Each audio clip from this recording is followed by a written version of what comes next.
Maybe right. you can hear me now. Jack, we can hear you. Yeah. All right. Yeah, I'm on a phone and no video and got Okay. cables all over the place. So I may run out of juice here too. So. All right. I call the meeting to order. And Doug, how do we handle the roll call? I'll take care of that. So Kurt Walker. Yes. Present. Jessica Kane. Corey Zilsdorf. Yep. Charlie Harris. Jack Kriz. Here. Todd Engel. B. And Abisha Stone. Present. Hey. And yours truly, your staff liaison. Doug Rux. Now, Doug, I have to question why you couldn't have called the debate committee for this presidential debate tonight and let them know that the city of Newburgh was having a citizens advisory committee. Could they change the time of that debate? Well, Mr. Chair, actually, I did do that, but I was rejected as spam.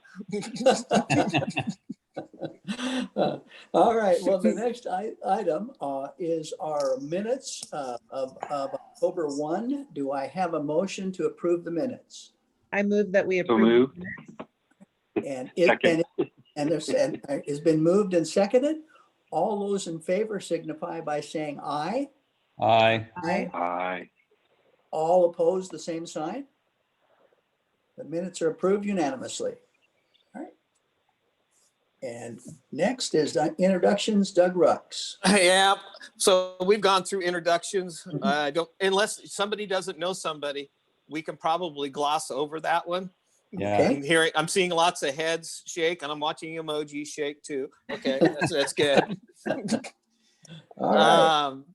So I'm going to try to get you guys in and out of here so that you can go back and watch the debate if you would like to. So what we're going to do. So Robin, if you want to pull up PowerPoint, please.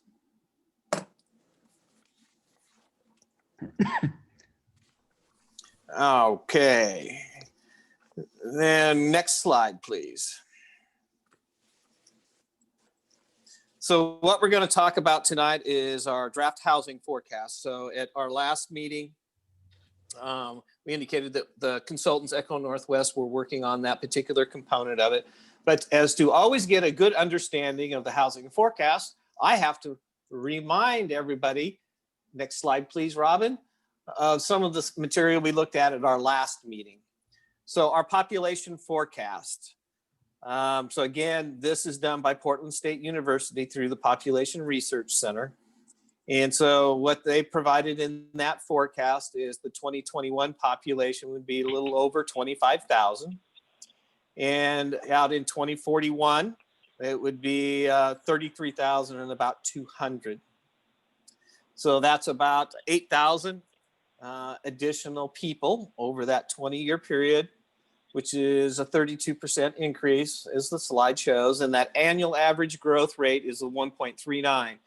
So with that, remember, we had prior conversations about either using the PSU forecast number or using the employment department projection numbers. And we went with the safe harbor one, which is the PSU number.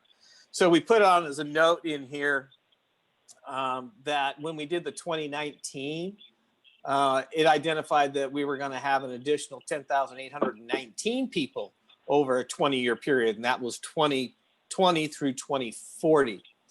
So there's just a slightly over a 2,800 individual reduction with the new population forecast. And so that does affect numbers, as we'll see later in the presentation. Next, please. When we showed you this slide last time, we had a number put in there for group quarters. And there were some questions about group quarters. And so we had Echo Northwest reach back out to George Fox University and also look at some data. So the most recent data that's available on group quarters actually is in 2010. And that data indicates that about 73% of the people in group quarters are associated with colleges and dorms. And so through those conversations with George Fox is that they're not going to be adding any more dorms. onto the campus. So that reduced the number we showed you last meeting by 73%. So that went from 577 people down to 155. And so there's still some growth in group quarters because George Fox does change some buildings and use those for housing. It depends upon the student enrollment and their capacity and what they have. So that affected our numbers as well. We're still using all the other numbers. The 2.61 is consistent. New occupied dwellings is 305. We're still using the 5.5 vacancy rate. When we did this in 2019, the vacancy rate was 5.3. Next slide, please. Is retirement housing considered group housing? For purposes of this, no. Okay. Then last meeting, we talked about the need for new dwelling units. And so that new need from 2020 to 2041, based upon the new population, is 3,169. And so we've kept the 60%, the 8%, and 32% the same as it was in the 2019. And so there was a lot of discussion back in 2019 because we were toggling from almost a 72% single family and a 6% attached. And the committee at that time said, no, we need more multifamily housing. So we reduced that moving forward down to 60% for single family and 8%. So we're keeping those numbers the same, those percentages the same, but the actual numbers for the dwelling units changed because the population number has gone down. Next slide, please. So as we talked about last time is accessory dwelling units. And so we projected 20 of those over that 20-year horizon. And that fluctuates. One year you might get 2 or 3 and next year you might not get any. So that's just basically averaged it on 1 a year over the 20-year horizon. And last meeting I mentioned the multifamily through redevelopment, and that's tied to the downtown. So that number's drawn out of the downtown improvement plan. So then we go down to the next one on dwelling units on vacant or partially vacant unconstrained land. So that comes up with 1,881 units. Single family detached, attached, single family is 254, and multifamily is 914. So that gives us a total of 3,049. Next slide, please. So we allocated those units, as we see up on the top of the slide, the 1,636 units. And we allocated those out into our different plan designations on density. So what you see is in low density is 482. And then there are 9 in low density for multifamily because we do, in certain situations, allow multifamily in single family. Medium density, we get 457. Single family detached, 12 single family attached, and 152 multifamily units. And now that medium density is always a good reminder. It allows both single family and multifamily. So it's really market driven, what happens on that property. For the high density designation, 6 units, and then multifamily is 518. We went back and double checked the Northwest specific plan and allocated vacant land that was there for 68 units. And then back at the Springbrook district in those allocations for 874 for detached, 236 for attached, and 235 for multifamily. So that gets you back to that, 3,049 total. And then the bottom piece just shows you what those percentages are, which are close to matching. Well, this is looking forward for the 20 years, but it gets us closer to that 68 and 32 percentage distribution. There's one thing I need to note here. A couple things, actually. In conversations with the consultant, I've asked them to go back and look at the Springbrook district to ensure that the identified parkland was taken out for what was developable. And so they're working on that and looking at that. The other piece is overall, our historical density has been at 7.4 dwelling units per acre. So that's taking all three of our density classifications. So that works out to a mix of 33% detached single family, 39% single family attached, and 28% multifamily. So those are some new numbers that we had not shared with you before.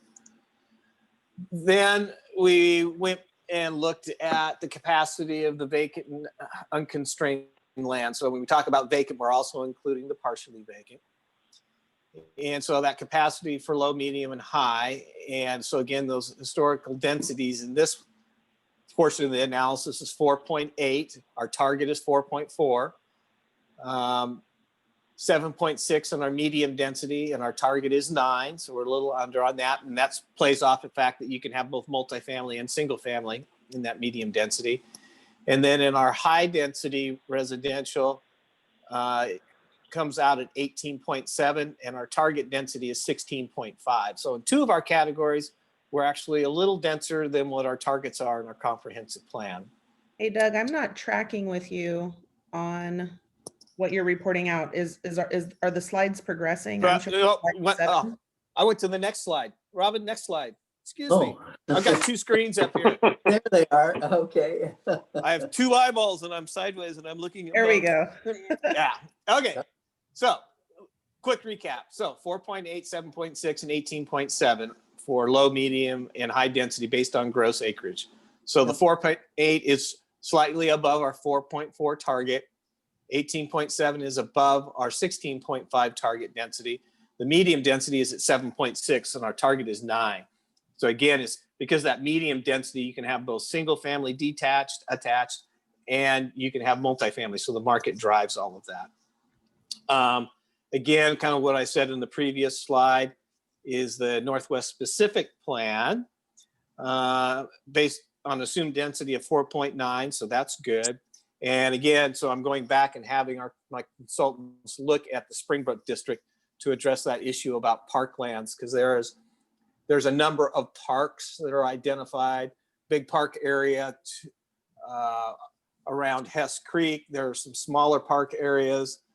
And then there's another park that's over by the Allison Inn, and I wanted to make sure that we were capturing those correctly because those play into the density calculations. Next slide, please. So I'll stop there. Any questions on that recap of numbers? I did have Go one ahead. question, Doug. So when you Uh-huh. said you were showing the slide and talking about how for the Springbrook district, Eco Northwest was looking to make sure that they pulled out the park lands or the lands that were designated for parks. In the numbers that you showed us, that potentially included those. It Those does not. acres? It does not. We're confirming if it did or if it did not. So those Springbrook density numbers could change. Okay.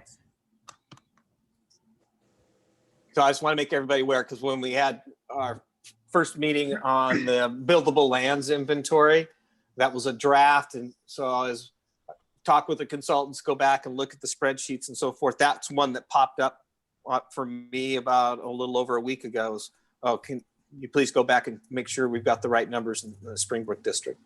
Okay. Thanks, Doug. Uh-huh. So parkland, you've seen this before. And so neighborhood parks, and so the level of service. So this comes from the National Parks Association numbers, which are actually in our comp plan, as well as in Chehalis Park and Recreation District's master plan. So that level of service is 2.5 acres per thousand population. And so people per thousand, ECHO is calculated, that would be 8. And so there would be a projected need right now of 20 acres. And on community parks, there would be a need of 40 acres. Again, I'm having the consultants go back and check with CPRD to confirm that those numbers are correct and valid. And if you typically look at where parks get located for these neighborhood parks and community parks, and by the standards of being, located near schools and in residential areas, mostly where you would see neighborhood and community parks would be on residential lands. And so they're going to talk to CPRD to confirm that that particular assumption as well. On our semi-public, the numbers haven't changed. Again, right now, identifying about a 32-acre land need. So the churches are about 28 acres and other semi-public is about 4. In conversations with the consultant earlier this week, they're still outreaching to ODOT. We know that there's some land that they need for the bypass for phase 2. Don't believe that they have other land needs. We're checking with Yamhill County.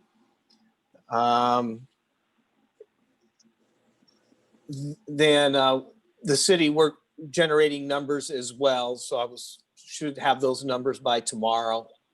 I'll be able to share back with the consultant team on that. So those numbers are still at play and subject to change and modification before we get to our next meeting in December. Next slide. So what does this all mean?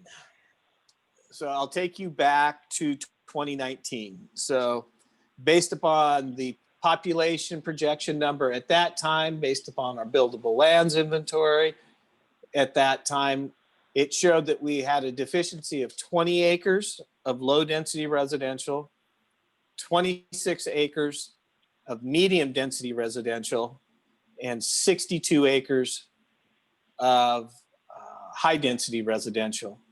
With the reduction in population growth, it affects those numbers. And so what we've shown now preliminarily is that we've got a surplus of low density residential.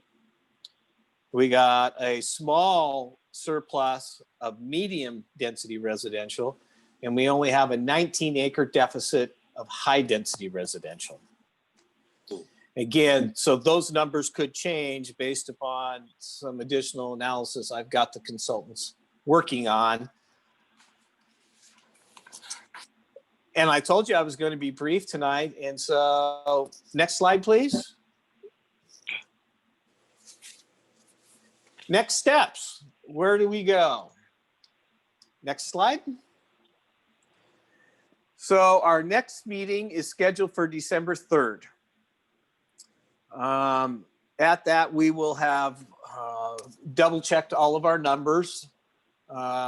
We will have a draft report of all of that information. So we'll double check all of our buildable lands stuff.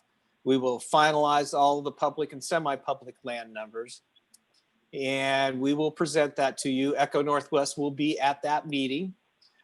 The goal of that meeting on December 3rd is to get your final input and feedback. And then for the committee to form a recommendation to the Planning Commission and to the City Council.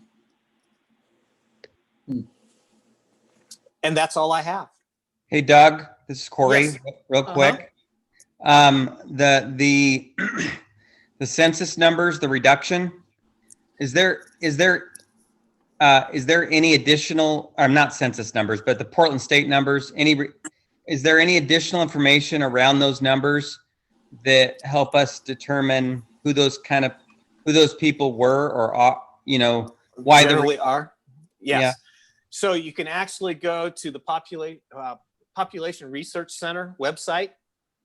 You just Google it. Okay. And you can go in and look at the forecast. If you would all like, I've got an electronic copy. If you would like me to send that out to all of you so that you have it, that way you don't have to go Googling around. I can do that. And in that report, as Beth mentioned at the last meeting, they use a cohort methodology for their projections. And at the last meeting I'd mentioned is that we have an aging population. We have a reduction in birth rates that are occurring. And basically when PRC went through this second round of these forecasts around the state, generally communities saw a reduction. And so the first round that came out, first time it had been done statewide, second round using similar methodology is just a slower growth rate. So yes, there's data in there. So I will send that to you, all of you. That'd be interesting. Yeah, it's a significant impact. Yeah, when you go from, deficits in all three categories to preliminarily, a deficit in one, and as we finish up the numbers, we'll see what it does to the low density and the medium density. Yeah. Again, also remember in 2019, we did not do any analysis on the public and semi-public. That was, I mentioned before, that's the third leg of the stool, looking at your land sufficiency. We knew that there was going to be a need for some more parkland, more people, more rooftops, more need for parks. We know with growing population, our religious institutions also, their congregations grow. And so do they need, more land to accommodate for that? If I use an example for the city, and I've got staff doing this analysis now, is, would there be potentially an expansion of City Hall somewhere over the next 20 years? Population grows, still have a driving need for services, you probably need some more space.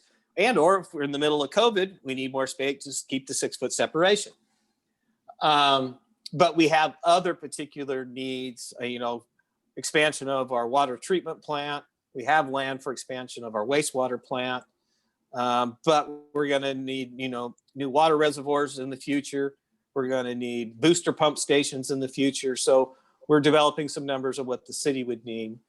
And then, as I mentioned earlier, just about ODOT in phase 2 of the bypass, that they had already acquired that was within our urban growth boundary or city limits. We've accounted for that, but we got to make sure that we've accounted for the land that's within our city limits or UGB that ODOT does not yet own.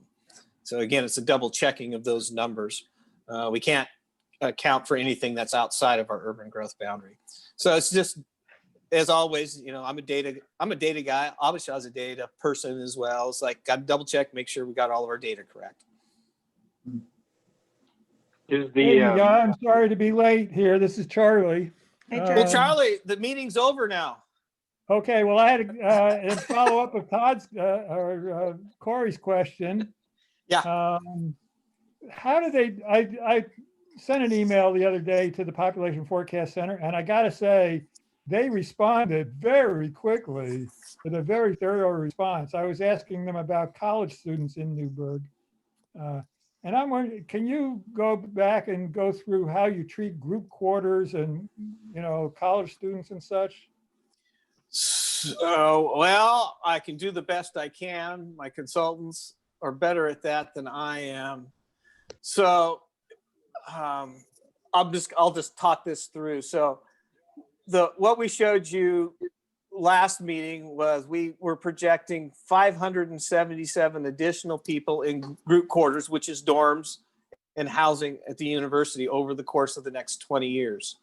In conversations with George Fox, they indicated that they're not planning on more dorms, but they could repurpose some of their existing buildings for housing purposes, which would be part of the group quarters component of it.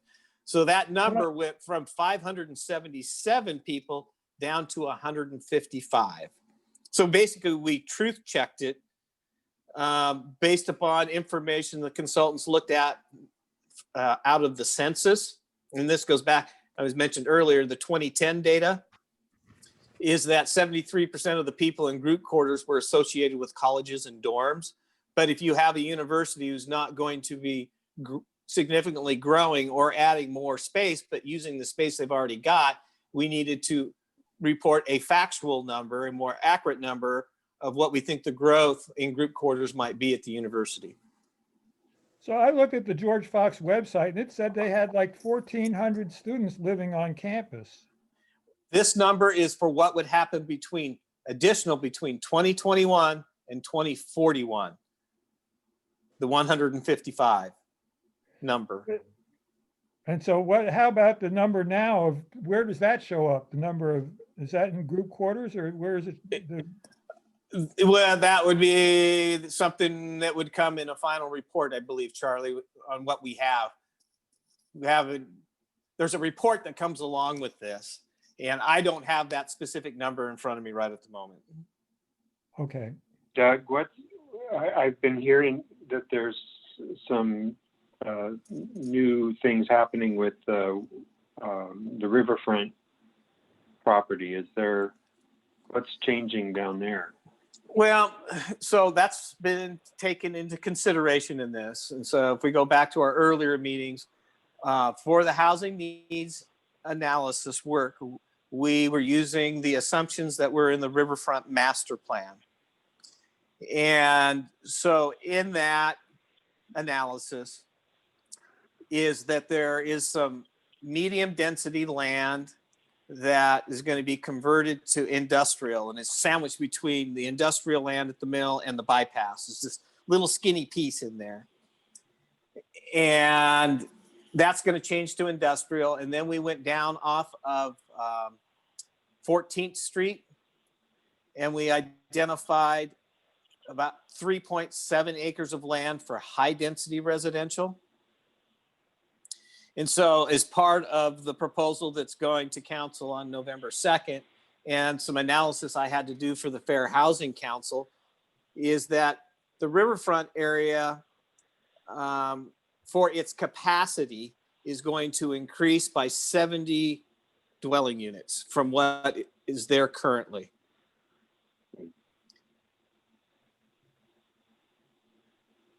Okay. Now, also in the riverfront, we have identified some mixed commercial. And so that's ground floor commercial, but it also allows housing on upper floors, on second, third, potentially even fourth floors. We couldn't, for the riverfront, we couldn't, and for this analysis, we couldn't calculate that, but that's also some additional capacity that can occur down in the riverfront area. Okay.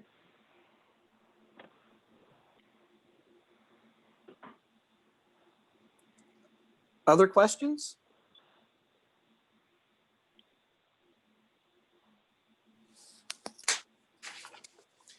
Then Good the report. last piece, as I included in your packet, because Charlie asked for it, so I had to deliver. Right, Charlie? Thank you, Doug. Is the reports that we have to submit annually now, because Newburgh is a rent burdened community. So we have, right now we're about 28.6% of our rental households pay 50% or more of their income towards their rent and their utilities. That number went up over the previous year. And so we have to report our housing production on an annual basis. And so I included those two reports that we've had to do in your packet. So you've got the 2018 and the 2019 reports. And what you can see in 2018, the total residential per units that were permitted was 248, because we had some apartment projects. When we got to 2019, we were at 102. Charlie and I had a conversation earlier in the week. Was that, Charlie, was that Friday and Sunday and Monday, or was it Sunday and Monday? I can't remember. They all run in together. Sunday, I don't think it was Sunday. Well, I got an email on Sunday, so Oh, and I look at that as a communication. Oh. We were at 36 so far for this calendar year, if I remember that right. But we had a little over 50 single family homes that were submitted, and we're in the process of reviewing, and we actually got a whole bunch of those ready to go. And then we've also got 2 apartment projects that are in. So one is getting close to being ready to issue, and that's for 47 units. And then we have another one that we're reviewing for 75 units. And so how are they calculated in the report? Will they be? They're not. They're not. And so here's one of the things I was thinking about, but was not able to get the information. I was asking developers, you know, if you were had a single family subdivision, you know, what number of permits in your subdivision would be issued and you would start the foundation work by December 31st. We could have counted that, we believe, in our numbers, but I was not able to get that information. And I can understand why. It's being speculative, you know, will I get all of these, and, you know, how quickly my construction goes and so forth. So those are not accounted for, those ones we're getting ready to issue. Same thing on those 2 apartment projects. They are not included in these numbers because permits have not been issued and they have not started construction on the foundations. That's the key. Same methodology we used in 2019. If you got a foundation under construction, that lot is committed to have a dwelling unit on it. Can you give us the location of those apartments? They're behind Safeway on North Springbrook. Oh, okay. So Mike Googler's property? Yeah. Well, Mike doesn't own anymore, but yeah, that was the piece that Googler had. Yes. And both of the projects are slated for that thing? or- Yes. There's a phase A and a phase B. Phase A is out front along North Springbrook, and phase B is on the backside behind the stream corridor.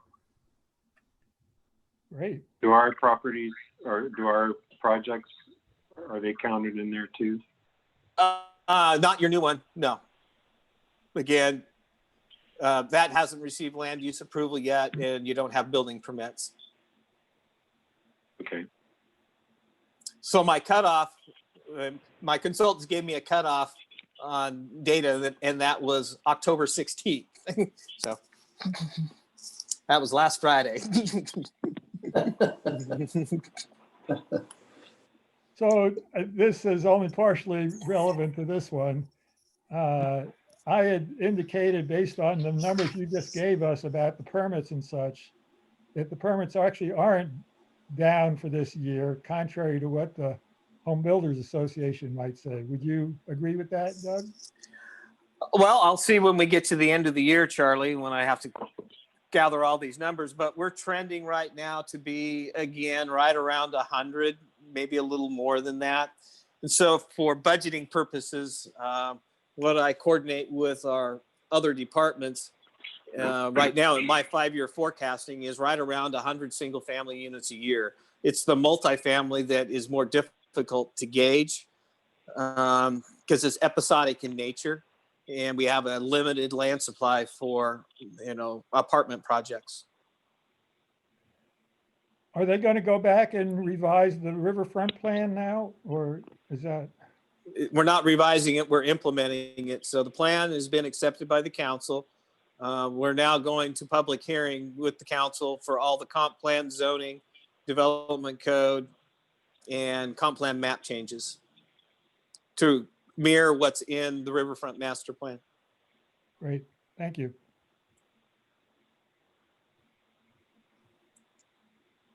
Anything else?